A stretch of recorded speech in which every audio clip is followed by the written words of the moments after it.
DC-DC 컨버터의 각 방식에 따른 동작 구조를 살펴보고 주요 부품들의 선정 방법과 실설계에서의 부품 배치와 레이아웃 방법에 대해 알아보겠습니다.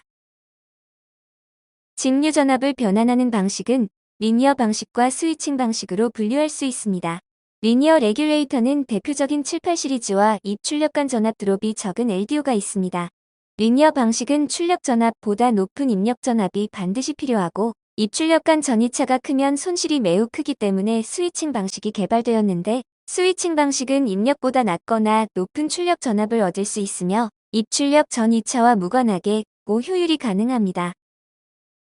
두 방식 특성을 간단히 비교하면 단순 전압 강화 방식인 리니어 레귤레이터가 스위칭 레귤레이터 대비 노이즈가 적으며 스텝다운만 가능한 리니어 방식 대비 스위칭 방식은 입력과 출력 전압의 높고 낮음의 제한이 없습니다. 그리고 외부 부품은 리니어 방식은 커패시터만 필요하고 스위칭 방식은 인덕터와 스위칭 소자 등이 추가적으로 필요합니다.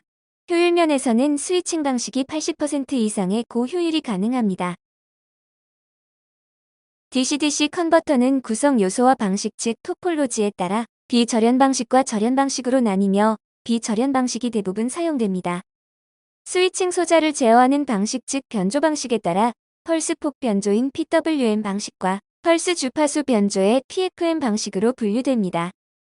그리고 일정한 출력 전압을 얻기 위해 피드백 구조가 필요한데, 출력 전압과 출력 전류, 그리고 출력 전압의 히스테리시스를 피드백하는 세 가지 방식으로 나누어집니다. DC-DC 컨버터의 토폴로지에서 입력 측 접지와 출력 측 접지가 연결된 비절연 방식과 입력 측 접지와 출력 측 접지가 분리된 절연 방식으로 나누어집니다. 대부분의 DC-DC 컨버터는 비절연 방식을 적용하고 있으며 절연 방식은 AC-DC 컨버터에서 주로 적용되고 있습니다. DC-DC 컨버터의 비절연 방식에서 매우 다양한 타입이 존재합니다. 입력보다 낮은 출력 전압을 위한 벅 컨버터와 반대로 입력보다 높은 출력 전압을 위한 부스트 컨버터, 그리고 입력에 대해 마이너스 전압을 출력하는 벅부스트가 가장 기본적인 구조의 DC-DC 컨버터이며, 이들 기본 구조의 컨버터를 응용한 형태인 네 가지 타입의 컨버터가 있는데, 세핏과 제타는 입력 전압이 출력보다 높든 낮든 일정한 플러스 전압을 출력하는 컨버터이며, 일반적으로 세핏과 제타는 출력 전압의 변동이 큰 솔라 판넬이나 배터리류의 출력 전압을 입력으로 하여 고정 전압을 출력하는 용도로 주로 적용됩니다. 예를 들어 리튬이온 원셀의 출력 전압이 2V에서 3.7V로 변하더라도 3.3V의 고정 전압이 필요할 경우 사용합니다. 쿡과 X는 입력 전압이 출력보다 높든 낮든 일정한 마이너스 전압을 출력하는 컨버터입니다. 또한 세핏과 쿡을 조합하여 하나의 플러스 입력 전압에 대해 플러스 마이너스 동일 출력 전압이 필요한 전원 회로를 구성할 수 있으며, 제타와 X도 마찬가지로 조합하여 플러스 마이너스 양 전원 회로의 구성이 가능합니다. 정리하면 벅은 스텝다운, 부스트는 스텝업, 그리고 벅부스트는 마이너스 전압을 출력하는 방식이며 입력 전압보다 절대치로 낮거나 높은 마이너스 전압을 출력 가능합니다. 즉 5V 입력에 마이너스 2V에서 마이너스 12V 전압을 출력할 수 있습니다. 세핏과 쿡은 한 조를 이루어 하나의 플러스 직류 입력으로 동일한 크기의 플러스 마이너스 전압 출력이 가능하며, 출력 전압의 절대치는 입력 전압보다 작을 수도 클 수도 있습니다.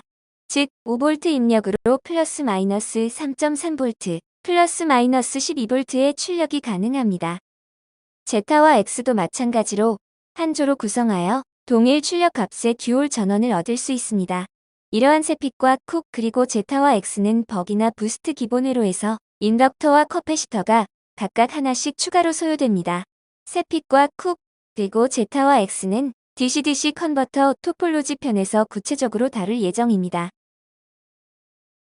스위칭 제어 방법에 따른 분류인 PWM과 PFM 두 방식의 효율을 살펴보면, DC-DC 컨버터에서 스위칭 소자로 사용되는 모스펫은 온오프 천이 시간에 에너지 손실이 많아지는데, 그 이유는 오프에서 온 혹은 온에서 오프 천이 기간의 모스펫의 드레인과 소스 간 전압 변동과 전류 변동이 서로 오버랩되면서 전력 P는 전압 곱하기 전류이므로 모스펫이 라이징 폴링 타임 구간에서 스위칭 손실이 발생합니다.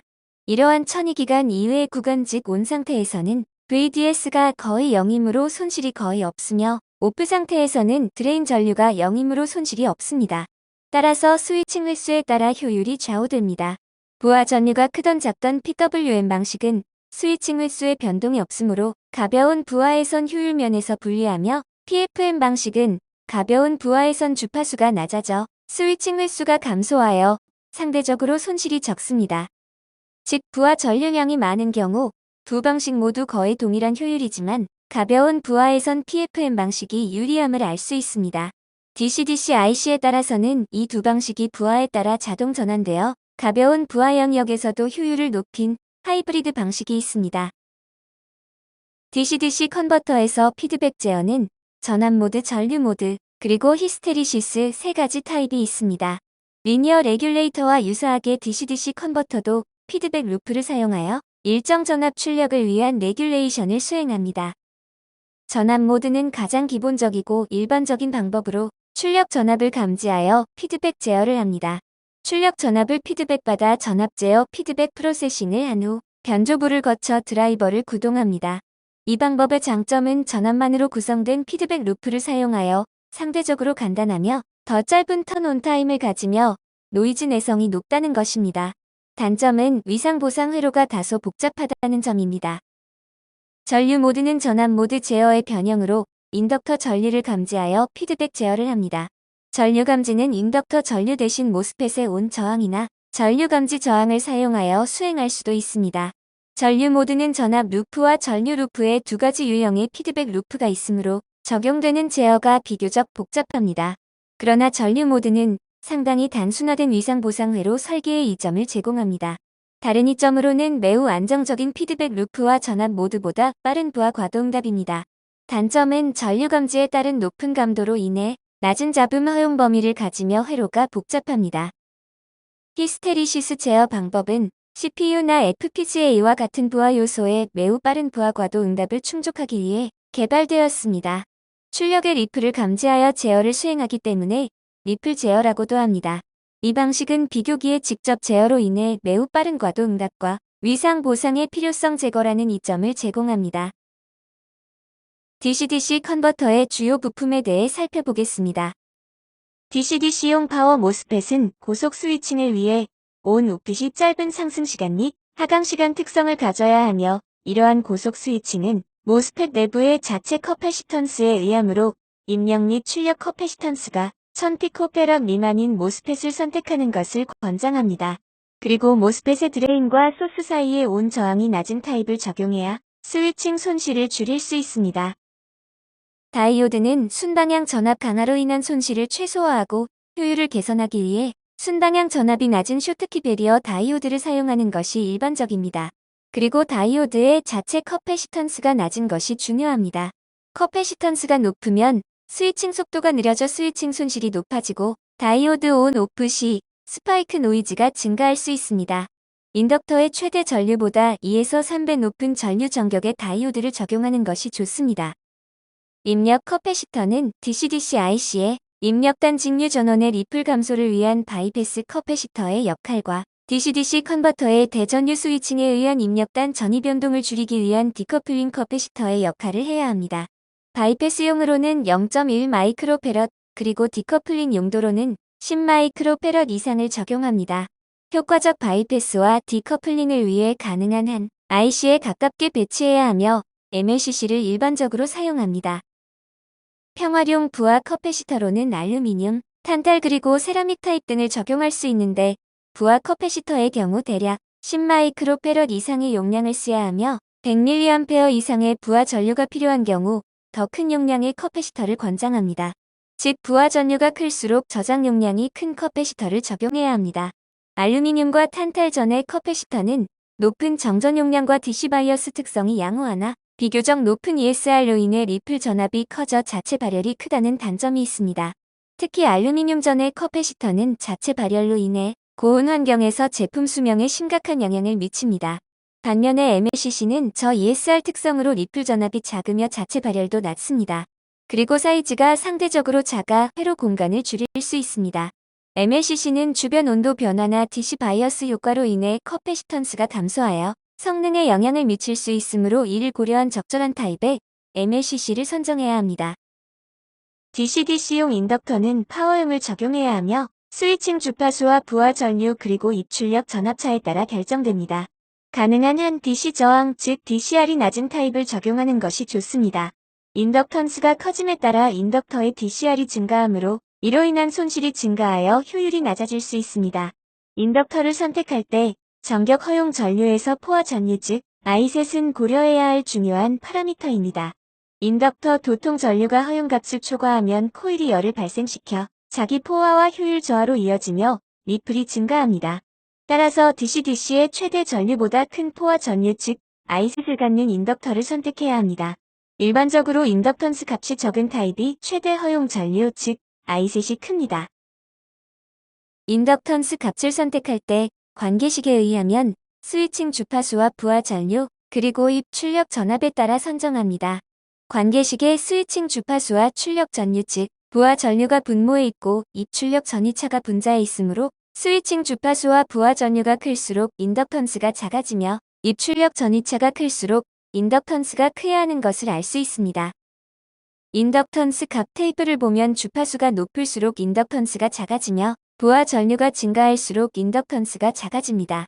실설계 시에는 중간 로드를 기준으로 인덕턴스 값을 규정한 후 부하 전류나 입 출력 전압 조건에 따라 튜닝하면 되겠습니다.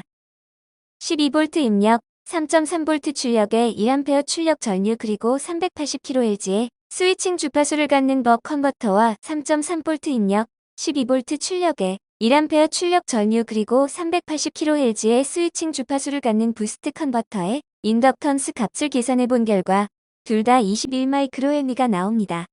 테이블 값과 유사한 결과를 얻을 수 있습니다. 리플 전류는 DC 출력 전류에 중첩되어 상승 하강하는 변이 전류로 출력 전류의 20%에서 40% 범위 내에서 규정하므로 피크 전류는 리플 전류의 피크 투 피크치의 2분의 1 값과 DC 출력 전류의 탑이 인덕터에 흐르는 최대 전류 I피크가 됩니다. 예를 들어 DC 출력 전류가 1A라면 리플 전류는 DC 전류의 30% 즉 0.3A가 되며 따라서 최대 출력 전류 I피크는 1.15A가 됩니다. 일반적으로 리플 레이스는 0.3을 적용합니다. 스위칭 주파수가 올라가면 인덕터의 인덕턴스와 부하 커패시터의 용량도 작아져 인덕터와 커패시터 크기가 작아져 보드 사이즈를 줄일 수 있는 장점이 있습니다. DC-DC 컨버터의 부품 배치와 PCB 레이아웃에 대해 알아보겠습니다. 부스트와 버의 모스펫의 온-오프에 따른 대전류 루프를 보여주고 있는데 이 루프에 있는 부품은 서로 인접하게 배치해야 하며 PCB 패턴도 굵고 짧게 하여 패턴상의 기생 인덕턴스를 최소화해야 합니다. 인덕턴스에 의한 전압 관계식에 의하면 인덕턴스 L값과 전류 변동에 비례하므로 큰 전류가 스위칭하는 루프에서는 패턴에 의한 기생 인덕턴스에 의해 의도치 않은 발진이나 링잉이 생길 수 있습니다. 일반적인 PCB 패턴에서 1mm당 1나노헨리의 기생 인덕턴스가 생성됩니다.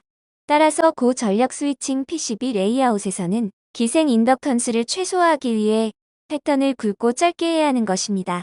이러한 큰 전류의 링잉은 시스템 전체의 안정성을 저해하고 EMI에 매우 나쁜 영향을 주므로 PCB 레이아웃에서 주요 고려 포인트의 하나입니다. PCB 패턴에는 항상 모서리 부분이 필요하지만 배선이 어떻게 구부러졌는지에 따라 EMI가 더 심해질 수 있습니다. 좌측과 같이 배선이 코너에서 직각으로 구부러지면 임피던스가 코너에서 변경됩니다. 이로 인해 전류 흐름의 진행이 방해되어 반사 현상이 발생합니다. 대전류 고속 스위칭 루프에서는 이러한 임피던스 불연속으로 인한 반사가 회로 EMI를 악화시킬 수 있습니다. 배선을 굽히는 방법에는 직각 대신 45도 굽힘과 홀을 사용하는 것 등 다양합니다만 굽힘의 곡률 반경이 클수록 임피던스의 변화가 작아집니다. 따라서 가장 우측의 라운드 배선이 가장 좋은 설계 패턴입니다. 실제 PCB 레이아웃의 예를 보겠습니다. 좌측 첫 번째 설계가 가장 적합한 레이아웃 예를 보여줍니다. 두 번째 설계는 입력 커패시터, C인이 IC와 거리가 있고 C-바이패스만 IC 단자 근처에 배치된 구조로 바람직하지 않습니다. 세 번째 설계는 입력 커패시터 C인과 C-바이패스가 IC와 거리가 있고 프리윌 다이오드도 IC 단자와 멀리 있어 패턴에 의한 기생 인덕턴스가 크게 됩니다. 가장 나쁜 설계의 예를 보여주고 있습니다. 파워 인덕터 아래의 레이아웃 사례로 첫 번째 설계가 가장 적합한 레이아웃입니다. 두 번째처럼 불필요하게 넓은 패턴이 있는 부적절한 레이아웃이나 인덕터 바로 아래에 접지층을 배치한 설계는 바람직하지 않습니다. 인덕터 바로 아래는 인덕터의 자기력선이 영향하므로 여기에 배선하는 것은 피하는 것이 좋습니다. 그리고 인덕터 단자 사이의 공간도 주의해야 합니다. 단자 사이의 패턴 간 거리가 너무 가까우면 스위칭 노드의 고주파 신호가 스트레이 커패시턴스를 통해 출력단으로 유도될 수 있습니다. 일반적으로 DC-DC 컨버터 및 고속 대전력 스위칭 회로의 노이즈는 외부 방사 안테나 경로의 역할을 하는 케이블을 통해 방사됩니다. 이 잠재적인 방사 경로를 차단하려면 각 케이블 연결 지점에 필터 회로가 필요합니다. 이러한 필터링은 노이즈 소스의 H 또는 E 필드가 케이블에 결합되지 않도록 합니다. 따라서 노이즈 소스인 DC-DC 컨버터와 커넥터 사이에 최소한의 이격 거리가 필요합니다. 그리고 아날로그 회로나 정밀 회로도 마찬가지로 E와 H 필드의 영향을 줄이기 위해 이격하거나 실딩 등의 조치가 필요합니다.